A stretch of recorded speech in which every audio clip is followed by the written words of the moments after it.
afternoon, YouTubers. This is the ShallowCross Sports Network with the AA, bringing you another show this afternoon. And with that said, let's get right on into it.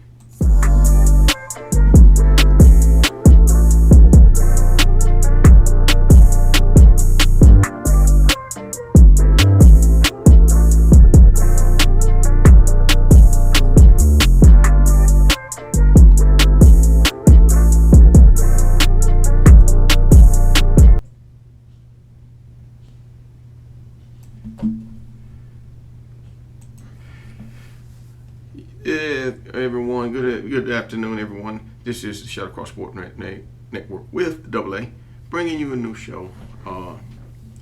Just looking at the what's going on in the lay of land of the Memphis Tigers. We're going to look at the Memphis Tigers first today. Memphis right now, they offered $200 million to the Big 12 to not accept any money out from the Big 12, at least for 5 years, to leave the AAC, and they were turned down by the Big 12. So, don't know what's going on with that. There's someone blocking them. Somebody in the Big 12 is blocking Memphis from coming in. Now, I've heard everything from Memphis being a dangerous town, and that's the reason why they don't want to go. Want them in the Big 12. Number 5 in crime in the country. I don't think that's the story. I think it's someone blocking them. Memphis has very good basketball program with historic history, legendary history. I think in historic football over the last 10 years has been very successful. Going all the way back to the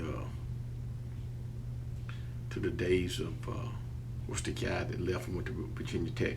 But anyway, Silverstein's done an excellent job with the team over the last 3 years or so, and of course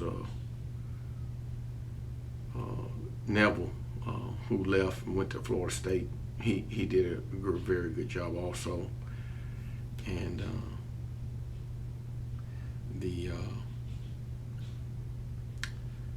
football program's good. Baseball program's not bad. Basketball for women not bad. Volleyball and softball is not bad.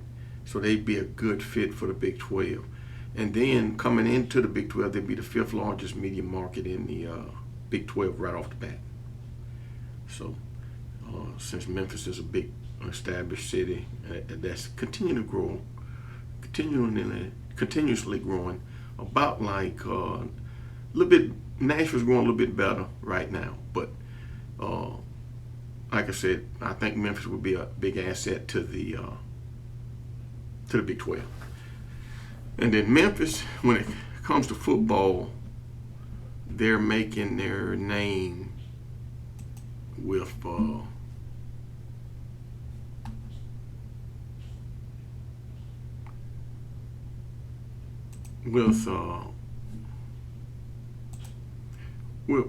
the 3-star recruits. Memphis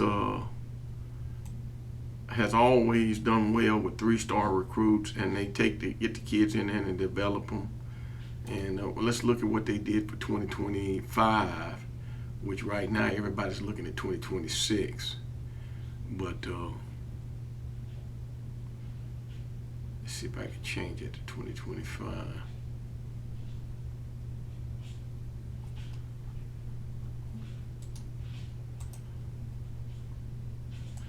But they're doing fairly well.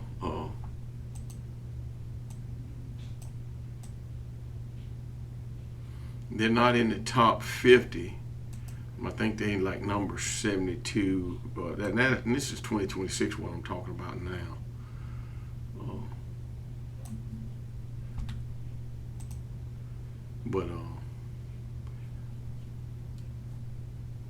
So let's look at what they did for 2025. I'm going to pop it over there. And so 2025 right now, 2025 right now, Memphis did pick up a 4-star in Antoine Hill, and he's battling several other guys that they brought in for the starting position at quarterback, and so it's an ongoing battle. There's three guys vying for that position at quarterback. I had them wrote down here, but anyway, it's an extensive battle going on to see who's going to start at quarterback, and of course everybody's getting ready to start summer camp here. But Antoine Hill is the kid I'm showing you here at the top right here. He's the highest rated player Memphis took. Was able to pick up in this year's class, and he had a 91.43 from rivals. And of course, he was recruited by Florida, Georgia, Alabama, Texas, A&M, and so forth. 6'5", 215 pounds, and he's out of Warner Robins, Georgia. Very good passer,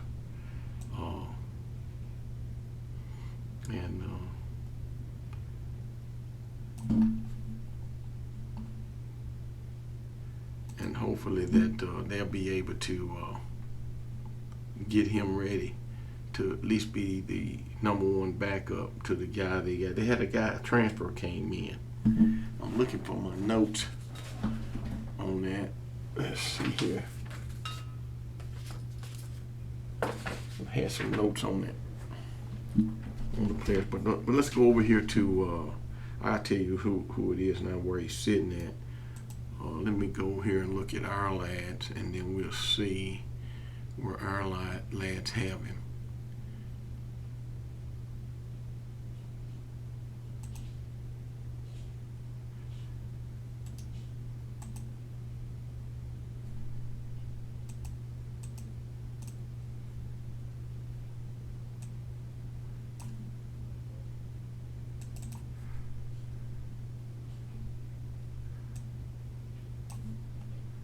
But Memphis, I'm just looking at the top up here. Memphis 10-2 last year, 6-2 in the conference, tied for third. Memphis has right now, they have 19 active NFL players. But just looking at the depth chart here, the quarterback I was trying to tell you about was Brandon Lewis, and he's a redshirt senior. And he's the guy that Hill is battling for the starting job, and then this Arrington Mason, he's a redshirt freshman. He's also in the running also. So right now, it looks like the starter's going to be Brandon Lewis. Don't know where Brandon Lewis came from. Let me see if we got any information on him. So Brandon Lewis, he's 6'3", 210 pounds, out of Melissa, Texas, and I'm thinking he transferred in from another school, but he's already got some years of playing time behind him. Oh yeah, he played in Nevada, and he was at Colorado at one time. So. That's the story on him, and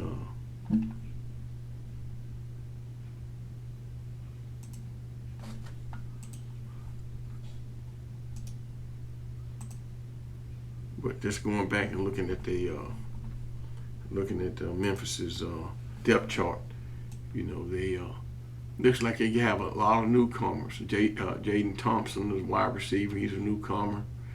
And then they have Smith at the slot. He's a newcomer. And looks like the left guard, Austin Gaddis, he's a newcomer. Corey Walker, the son, he's a newcomer. And Parker Mitchell's a newcomer from transferred in. And Jerry Cross, he's a newcomer transfer in. Of course, the quarterback's a transfer. So you figure 1, 2, 3, 4, 5, 6, 7 transfers from Memphis just on offense alone, and then going over to defense, you have even more. 1, 2, 3, 4, 5, 6, 7, 8. 8 transfers from other schools. So Memphis is living off of the transfer portal right now. And then just looking at the backups on defense, you got 1, 2, 3, 4, 5, 6, 7, 8, 9 transfers just as backups for the defensive side of the ball. And then of course 1 or 2 transfers in the kicking game, special teams. But that's the lay of the land right now. So that's what Memphis is. How Memphis is surviving. I think they're picking Memphis to do very well in the AAC this year. And Ryan Silverfield's done an excellent job. They're remodeling the Simmons Bank Liberty Bowl Stadium, being remodeled, putting in new AstroTurf and so forth. So it's going to be real nice for them. Memphis' schedule. Yeah, let me see. Their schedule looks like it's going to be similar to what it was last year. They open up with North Alabama, and then they got Troy in Memphis, and then they got they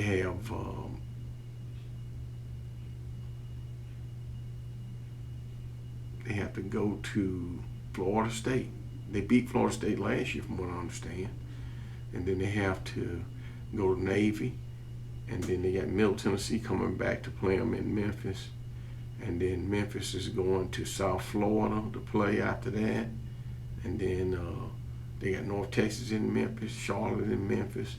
Go down to UTSA. That's going to be a tough game. And then they got Rice in Memphis, UAB in Memphis.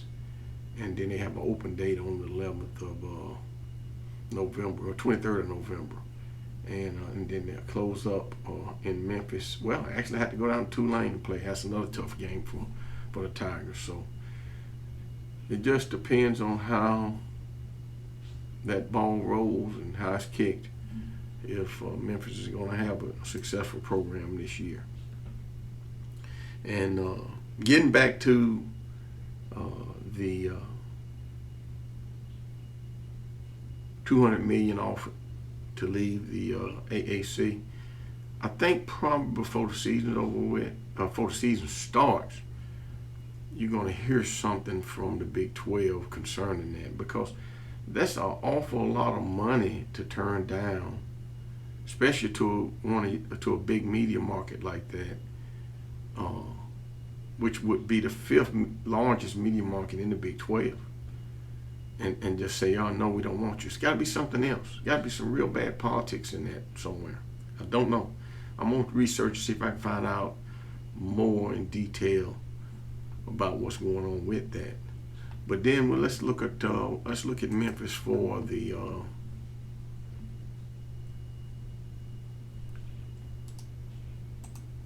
let's look at Memphis for 2026. See what they're doing.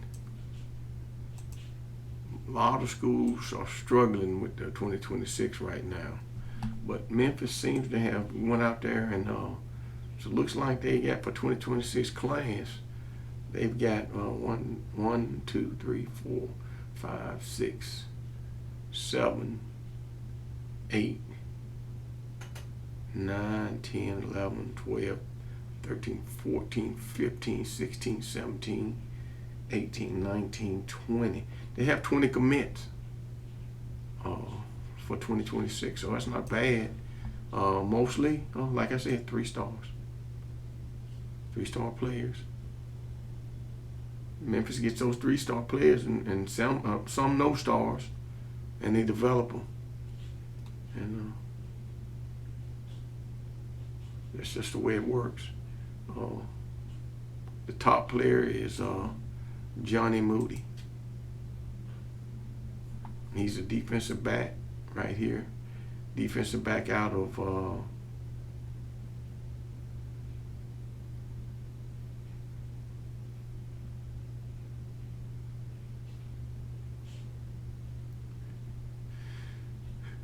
Let's see, he's out of New Jersey. Well, not New Jersey. He's Birmingham, Alabama, I think. Yeah, Porter, Birmingham, Alabama. 6'2", 175 pounds. I watched him on film. He has very good cover skills, and he's long. And he against those big receivers, he's going to be ideal for Memphis against the big receivers. And then he also is going to be an ideal corner to play in the red zone also against those big receivers, especially given his height and size. But he's recruited by Mississippi State, UAB, Ole Miss, and Kentucky.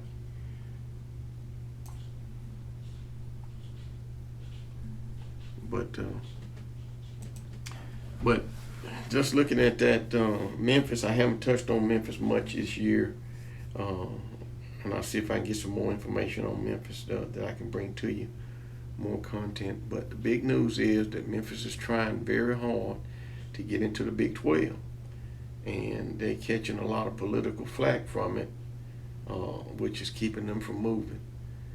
So we'll just see how that plays out within the months to come. And hopefully Memphis will be, I know the athletic director, Mr. Scott, he's trying hard to get Memphis into the Big 12. Now, it looks like down the road, the SEC and the Big Ten is going to add another 2 to 4 teams.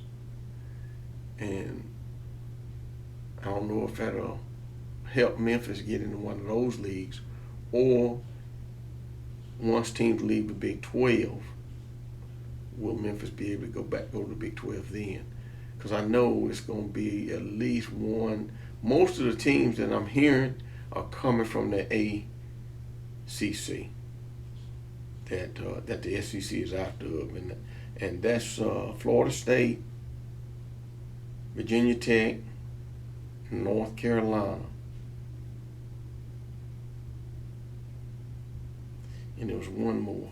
I don't know if it was Miami or not. I think it was Florida State, Virginia Tech, North Carolina, and Duke maybe that they're looking at. And I wouldn't rule out Miami. And then if that happens, then that opens up slots for Memphis to move to the ACC, which to me is not a good fit for Memphis because it's too much travel time. You got to travel from Memphis all the way over to the East Coast and play teams. And then secondly, the better fit would be the Big 12 because everything lines right up with all the teams. Everything lines right up with University of Houston, with Oklahoma State, with Kansas State, Colorado, Arizona State. Everything's west, so they'll be able to just bump, bounce off all them different states until they get to where they want to go and come back. And so that'll be ideal for Memphis. So we just have to wait and see how all that's going to play out. But anyway, the next team I'm going to look at is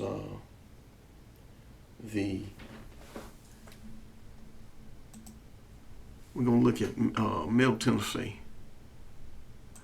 And Middle Tennessee, they're a school basically like Memphis in some ways. They, as far as football, Coach Derek Mason, he lives off of 3-star players too.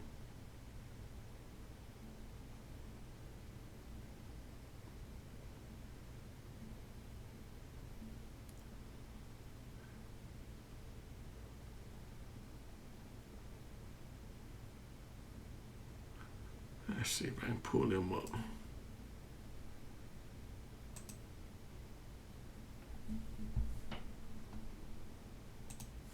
So Middle Tennessee, this is their schedule, and they open up at home with Tennessee Tech. Of course, Tennessee Tech has been picked to win the Big South OVC, and then of course, so they're not going to be a pushover for Middle Tennessee. And then Middle Tennessee plays has to go down to Mississippi to play at second game. And then Western Kentucky comes to Murfreesboro. Duke comes to Murfreesboro. Middle Tennessee goes down to Memphis. It's going to be a hard game for them. And then the Duke game's going to be hard for them also. Middle Tennessee has to go down to Louisiana Tech. It's another hard game. Kennesaw State is coming into Murfreesboro, and then Middle goes down to Jacksonville State. Don't know what Jacksonville State's going to have since they lost Rich Rodriguez to West Virginia, but we don't know what the new coach is going to do. But as far as Middle's concerned, we hope they can come through to win. Middle Tennessee plays UTEP on the 2nd of November, and then Liberty comes to Murfreesboro. Then have a bye, and then Mexico State comes to Murfreesboro along with Middle, headed down to Florida International. And I'm thinking Florida International. Is it Florida International where Willie Simmons is, or is it Florida Atlantic? Let me see.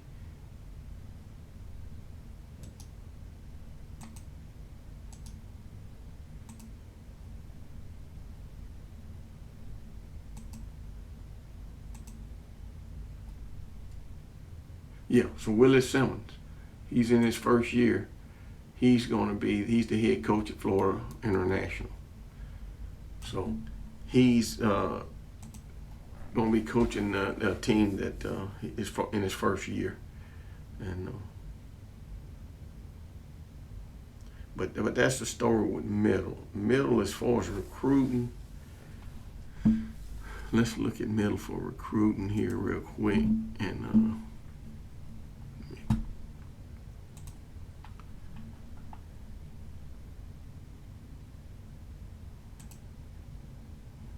like I said, Middle lives off of 3-star players, just like Memphis does.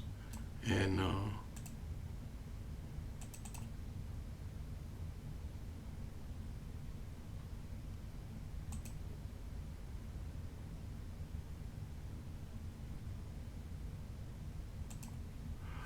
so they get the players in and they develop them. Memphis is in the Conference USA. Middle's in the Conference USA, and the Conference USA is a lot tougher than it used to be years ago. But Memphis, Middle seems to do well. Memphis, when they were in the Conference USA, they did very well.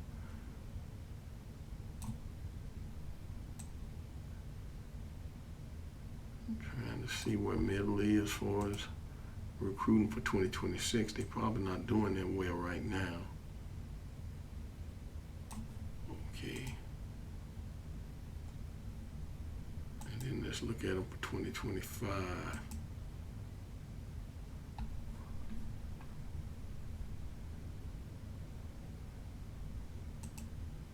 But anyway, so Middle's top player is Keandre Barker. He's looks like he's let's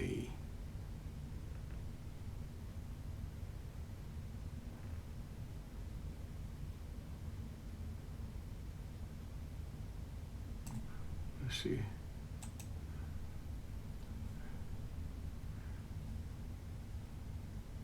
Running back. And he's out of looks like he's out of Arizona.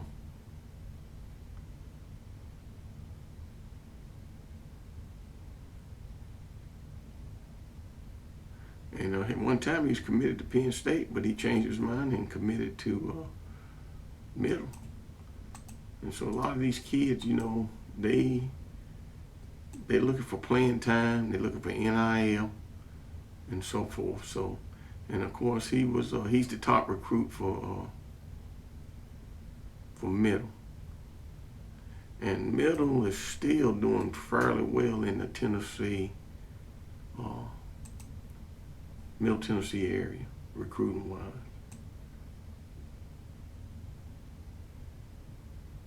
And it looks like they making a living off of 3-star players.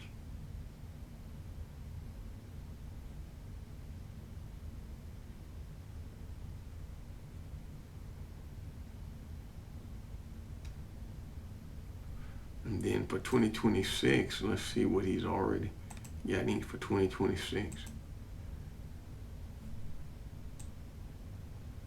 Yeah, he's got 3 players already committed for 2026. Rocco Williams, Ethan Sherman, and Jeremiah Harkins. One is a 3-star by 24/7. Sherman, he's an 0-star basically across all 3 boards. And then Rocco Williams, he's a cornerback. He's a 3-star across all 3 boards, Rivals, 24/7, and ESPN. But that's the story on middle. Gave a breakdown of who they're gonna play. I think they start fall practice here next week also, and we'll see what they do. See what they're gonna do. And then next team we're gonna look at Vanderbilt Commodores. But before we move to the Vanderbilt Commodores, let's look at the depth chart for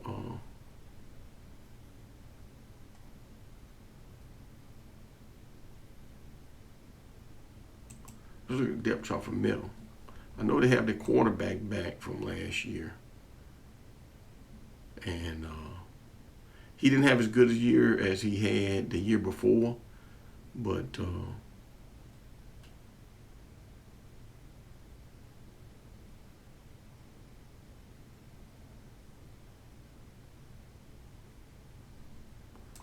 he's a good quarterback. I think his name Vidiato.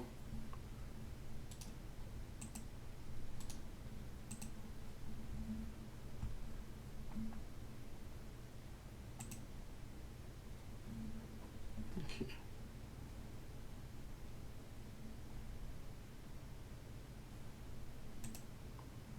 But just looking at it, looks like they have 4 newcomers on the offensive line and on the offensive side of the ball. Of course, Nicholas Vidiato is a starter, and then they got somebody Roman Gagliano. He's his backup. He was here last year also. And then tight end is looks like Travion Galloway, and then you got right tackle is Jacob Otis, and then you got right guard E.J. Harris, and then Ikane Tuano is the center. So that's the newcomers that they have on the offensive line and tight end. Looks like they have some receivers inked in from last year that played last year. You got Myers and Garrison and Cameron. Looks like Cameron, wide receivers, and they backed up by 2 newcomers, Patterson and Jones, A.J. Jones. And so on defense side of the ball, they only have 2 newcomers that transferred in. Actually 3. And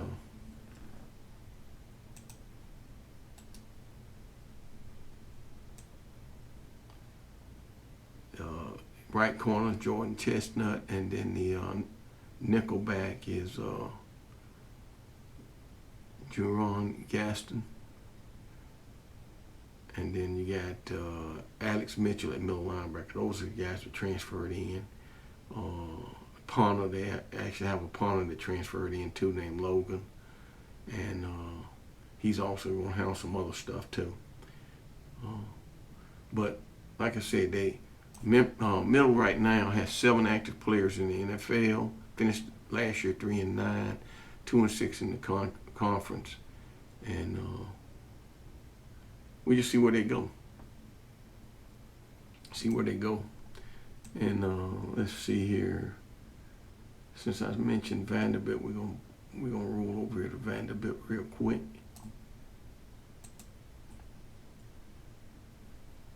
So Vandy, looking at their depth chart, Vanderbilt has 6 transfers on the offensive side of the ball. And let's see, it looks like they have Trent Hatson at wide receiver. Trey Richardson is another wide receiver. And it looks like Isaiah Glass, grad transferred offensive tackle, at the right tackle. Of course, and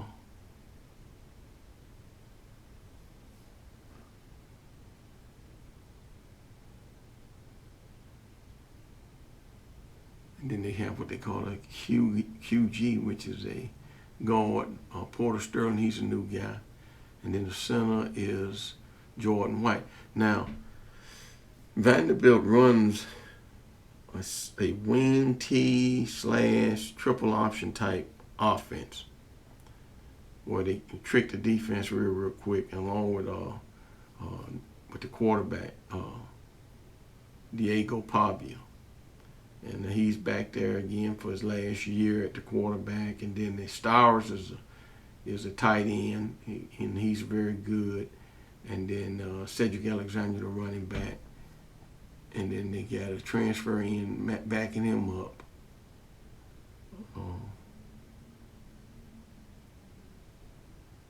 Named Malakalin Young. And so they do have a few more transfers on the offensive side of the ball, but not as many as they had last year. They had quite a few last year. Defense side of the ball basically still intact with most of the guys coming back. C.J. Hurd is a safety that they brought in through the transfer portal.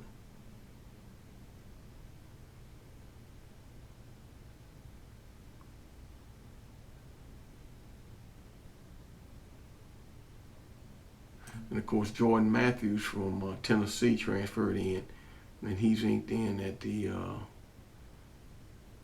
at one of the cornerback spots, but he's way back on the depth chart, and on the defensive side of the ball. And then as far as recruiting and schedule, let's look at the schedule. Vanderbilt has a tough schedule because they're in the SEC. And it's going to be a tough sled. Let's see. So it looks like Vanderbilt opens up with Virginia Tech at home. They get Alcorn State at home. And then they go to Georgia State. The third game of the season. And of course, they lost to Georgia State in the I think it was 31-32 last year. Then they go to Missouri after that. That's going to be a real tough game for them. Then they have an open date, and I think that open date is on the 28th of September. Then they got Alabama at home. They go to Kentucky after that. Ball State at home. Texas at home. And then they go down to Auburn to play. Beat Auburn, I think, last year. South Carolina, they go down, come into Vanderbilt, South Carolina. That's going to be another tough game for them. Then they have another open date on the 16th of November. And then Vanderbilt will go to LSU, and then they finish up with Tennessee coming to Vanderbilt. So that's the story on Vandy as far as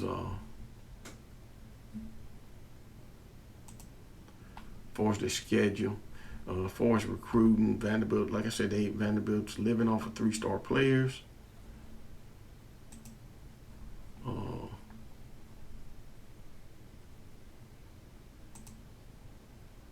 Let's see if we can find Vanderbilt here.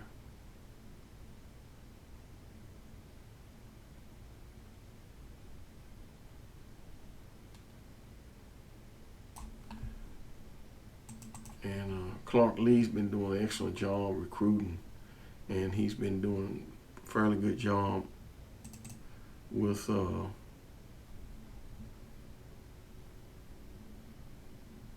transfer portal too.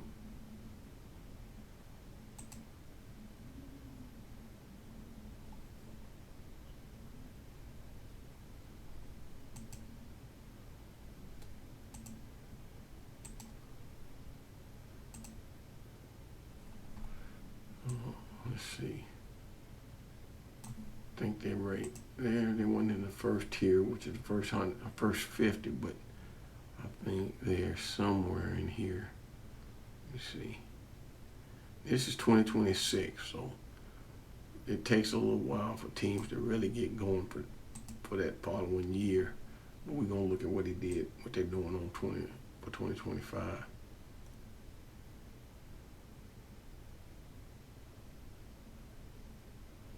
May have slid by inadvertently.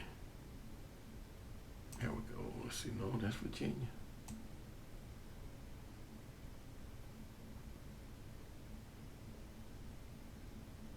There we go. But Vandy, 2026. Let's look at this 2025 first. So 2025. Vanderbilt is still pushing hard. Now they got Vanderbilt picked up 2 4-star players right off the bat. Austin Howard's a linebacker out of Memphis, very good player, recruited by a lot of schools in the SEC and by a lot of schools in the Big 12 and Big 10. Excuse me. And then of course Carson Lawrence. He's also a very good player too, and he's out of Chattanooga, I think McCallie High School. Let's look at him and see.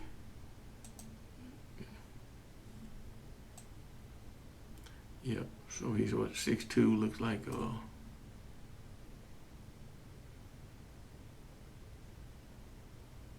he's a safety. And of course a lot of schools wanted him. In the SEC as well as the other big conferences also.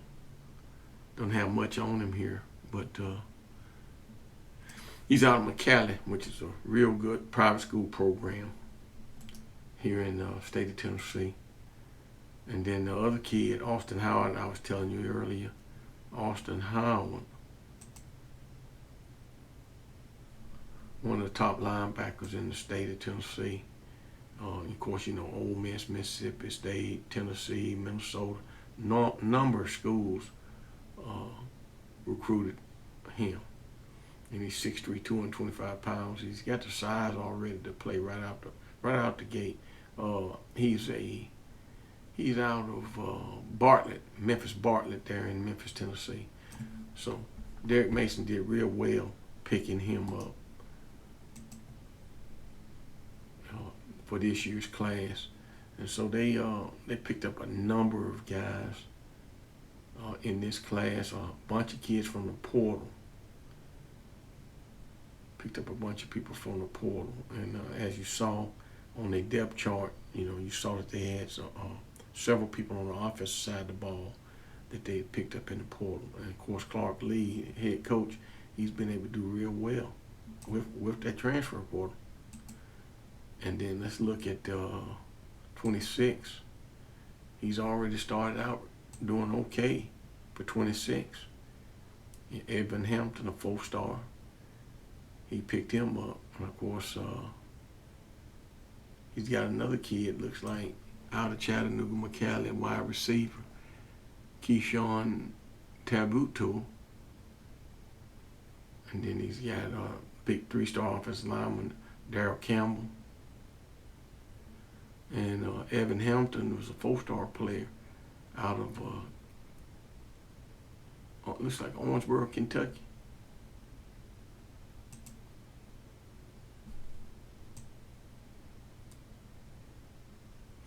He's recruited by NC State, Kentucky, Michigan, and Louisville. So that's just a rundown on what's going on with Vanderbilt also. And then let's touch on, let's go over here to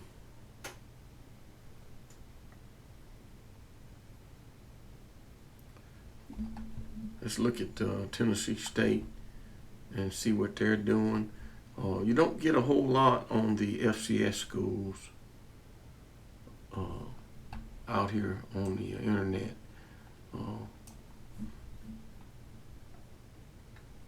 And I'll get that for you at a later date. But just looking at some of the things on TSU, Of course, you know they hired Reggie Barlow, and I did a show where I broke down Reggie Barlow. They picked up a couple more new coaches over the last few days or so. I'm gonna see if I can pull that up for you.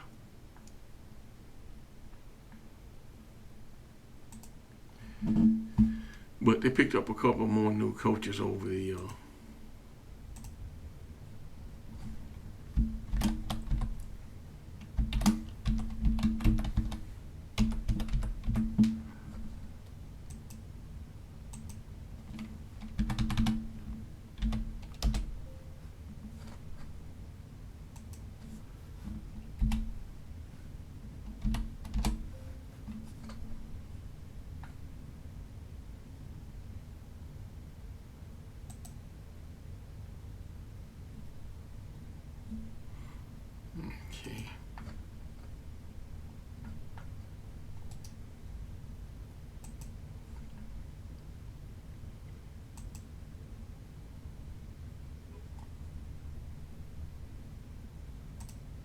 So let's pump this over here to you.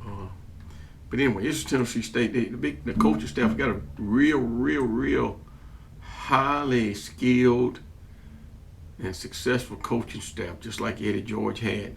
And just looking at that up at the top right there, you got Greg Williams as the defensive coordinator, Shannon Harris, who's a former Tennessee State quarterback, and he's very good as a quarterback at Tennessee State. And he's a skilled quarterback developer as well as offensive coordinator. He's coming here from the UFL, DC Commanders, as the co-offensive coordinator and quarterback coach. And then Toriano Morgan, they're picking him up, a lot of experience, former player at Tennessee State, played for LC Cole, and he's going to be the co-offensive coordinator and running back coach. And then they got Rush Effenhill, produced a lot of NFL draft picks and free agents at Tennessee State that's gone on to play in the NFL. And he's the offensive line coach. And then you got former NFL player Dexter Jackson, who's a safety and corner in the NFL. He's coaching the safeties. He's actually coaching the cornerbacks and safeties, I guess. That's just the safeties. And then you got Gerard Cruz. He's going to coach special teams and cornerbacks. And then you got Deion Harris. He's going to be the defensive line coach. Don't know that much about Deion. And then you got Cedric Thornton, who's a former NFL player as well as a defensive line coach at Alabama State. Played for Alabama State. And actually he played with the head coach, Reggie Barlow. And he's going to be the linebacker coach.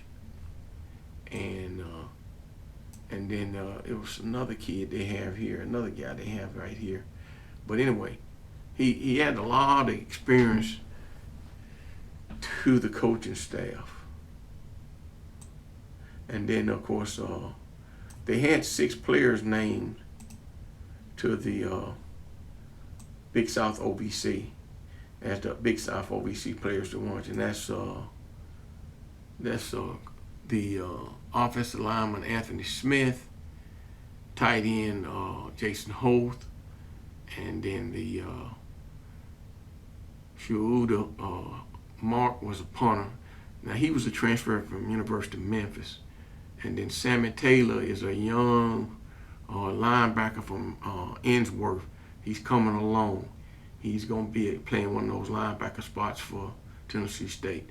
And then, of course, you got Kamani Cobbs. He looks like he's a pretty good defensive back. He's going to play there. And then, of course, wide receiver Juice Majors is going to be there.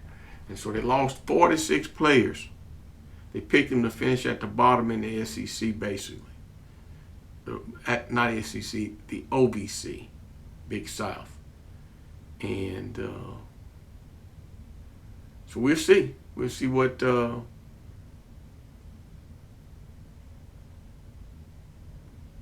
Tennessee State can do. They picked him, I think, 8th, and then Charleston Southern was picked 9th. So we'll see what they can do as far as this year is concerned. The schedule, have a tough schedule.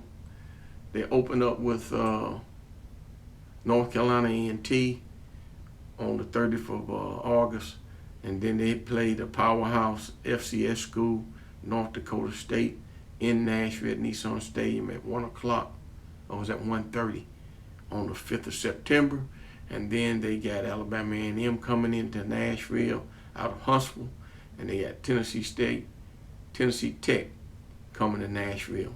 Tennessee Tech was picked to win the whole Big South OVC, and then they have to go all the way up to Eastern Illinois, to Charleston, Illinois, to play Eastern Illinois, and then they go to Cape Girardeau to play SEMO, and then after that they got Howard coming in for homecoming. I think that's homecoming on the October the 18th. Howard Bison, they beat them last year up in D.C., and then you got Western Illinois coming to Nashville, and then Lindenwood comes to Nashville. Tennessee State beat Lindenwood in Lindenwood, Missouri last year. And then you got to go down to UT Martin, and then you got Gardner-Webb coming into Nashville, and then they go over to Charleston, South Carolina to close out the season. So that's the story on football, on the football schedule. Recruiting, he bought in, I think I counted,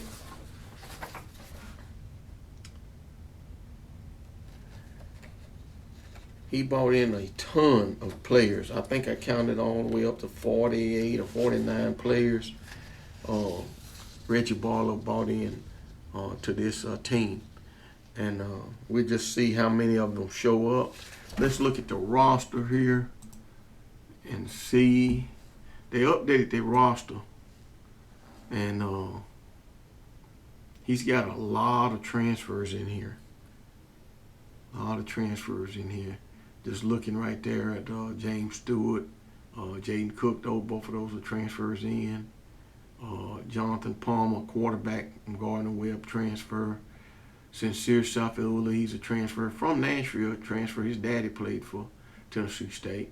I said father played for Tennessee State. And he transferring in from Nebraska. Snap Reed is a true freshman. Actually, he's a redshirt freshman from last year. And then, of course, Kamani Combs, he's one of the top players. He transferred in from SEMO. Let's see here. You got Tyson Edwards, wide receiver, transferred in from Memphis.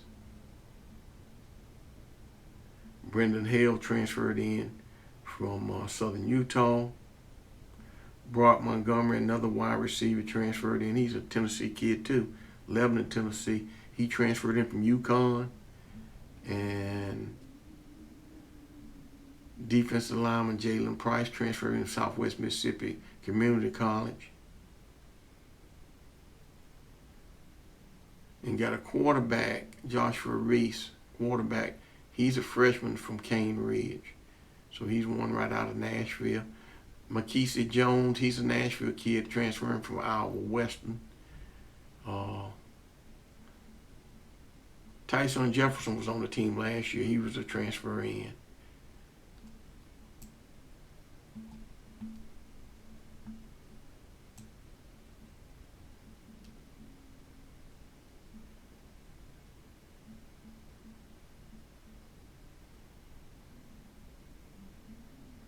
Got a kicker, Kobe May. He transferred in from Colorado Mesa. And then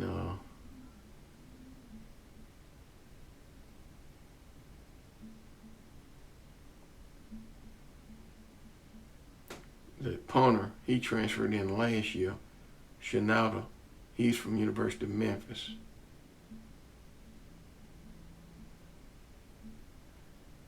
So Jelani Willis, he was a transfer from Western Michigan. I think he was on the team last year. He's a linebacker. Gavin Forsher transferred in, I think, this year from South Alabama. Zachary Lee, another linebacker. He's a true freshman from Overton. And then linebacker Apoki Faosi, he is a true freshman from Foothills in California.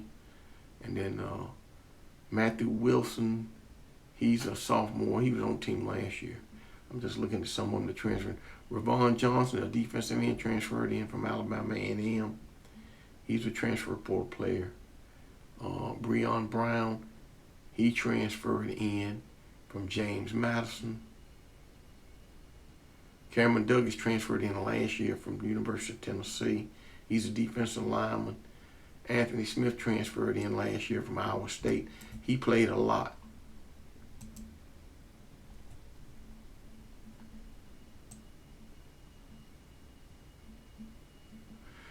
Let's see.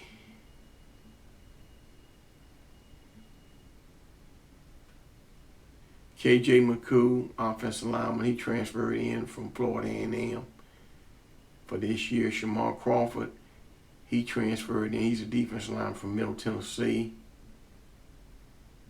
I'm looking for some more trends. Denzel Holder transferred from North Alabama. He's another offensive lineman.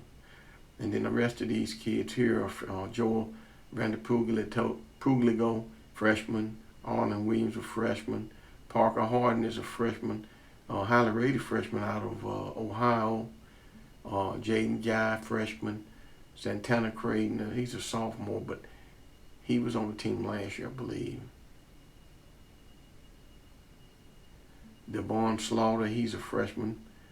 L.J. Walker's a freshman. Amari Seifall, he was on the team last year, I believe. Connor Ruth, he was on the team last year. Justin Hughes is a freshman. Michael Williams is a freshman, defensive lineman. Sean Ayers is another freshman that brought into. Terrence Dotson is another freshman. Roman Mathis is a true freshman. Ryan Screen is a freshman, and Jamani Wilson is a freshman. That's several freshman players. And the last coach that I couldn't get pulled up for you was Justin Hanna. He is going to be the defensive analyst. I think I mentioned Nick Andrews is going to be the wide receiver coach. And of course, people from last year, Kevin Meshack, he's been around the NFL and back and forth at Tennessee State. He is the director of recruiting. Justin Bennett is the deputy athletic director and COO for football sports administration. Jeremy Taylor been around a long time at Tennessee State. He did head equipment manager. Scott Hofstoffel is the assistant athletic director for sports performance. And then assistant to the head coach is Johnny Johnson, and the director of football operations, Darryl Wong.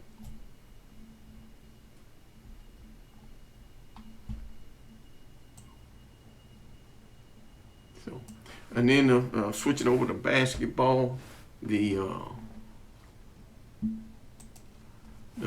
Tennessee State just hired Nolan Smith out of from the University of Memphis. Great player at Duke.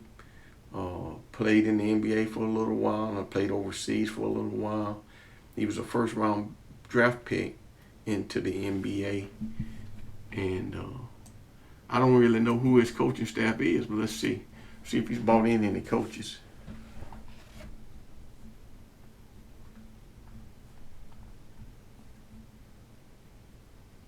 See, looks like Eric Buggs, Jeremy Lewis, Joshua Bone. They were guys that were here already. So we had to just wait and see what he's going to do. And then the roster, Penny Collins left to take a job as an assistant for the Memphis Grizzlies. And so he left this team that he had already recruited for Nolan Smith. So we'll just wait and see what they're going to do and see how they're going to do as far as basketball is concerned. But with that said, let's switch over here to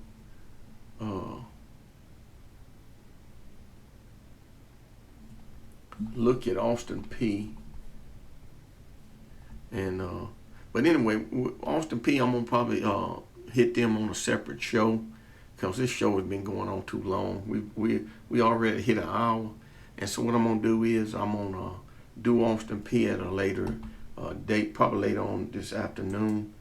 Again, just isolate right on Austin Peay. Then I'm gonna come back and hit you with another University of Tennessee show. But with that said, if you have any questions for me, put them in the comments, and I'll get back to you and answer them. And I'm gonna try to pick up my step a little bit more on getting content out to you. But with that said, this is a AA ShallowCross Sports Network, and we're gonna get back to you on another show here within the next hour or so. And that's the ShallowCross Sports Network. God bless you, and we'll see you on the next show.